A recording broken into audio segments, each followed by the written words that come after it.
ఎక్కువ చాలా మందికి అరిపాదాలు మంట వస్తుంటాయి. ఈ మంట కానీ ఈ అరిపాదాలు పగలడం కానీ ఇలాంటి లక్షణాలు చాలా మందికి ఎక్కువ పగులుతుంటాయి. ఈ అరిపాదాలు పగిలే వాళ్ళకి ఏంటంటే ఇంటి దగ్గర మీకు ఇంటి దగ్గర కొంత తొందరగా చేసుకోవాలనుకుంటే పగులుడు కానీ ఏదైనా రక్తం రావడం కానీ చాలా ఇబ్బంది కానీ చాలా మంట లేకపోతే అరిపాదాలు కొంచెం గుంజడం కానీ ఇలాంటి లక్షణాలు ఉండేవారు ఏంటంటే నేతలు మన అగరబత్తి సూర్ణం కానీ మన అగరబత్తి సూర్ణం అంటారు, లేదంటే మన గుగ్గులు అంటారు.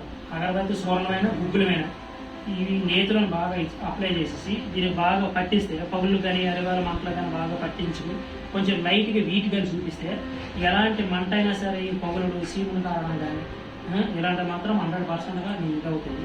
నొప్పి కూడా ఎలాంటిదైనా నొప్పికి ఇబ్బందిగా ఎలాంటి ఇబ్బంది ఉన్నా సరే కంట్రోల్ చేస్తుంది. అది రెండోది ఏంటంటే ఈ గుత్తులు వాపు, ఇది వాతవ లక్షణాలు. ఈ గుత్తులు వాపు ఇది ఇలాంటి దానికి కూడా కంపల్సరీ గుర్తు ఉంది వాసింది. ఈ వాసి లక్షణాల్లో కూడా ఏంటంటే నెయ్యి, కర్పూరం, ఆర్తకర్పూరం, నెయ్యి ఈ రెండు కొని వేసేసి మసాజ్ కానీ చేసుకున్నట్లయితే ఈ వాపులు ఉండవు.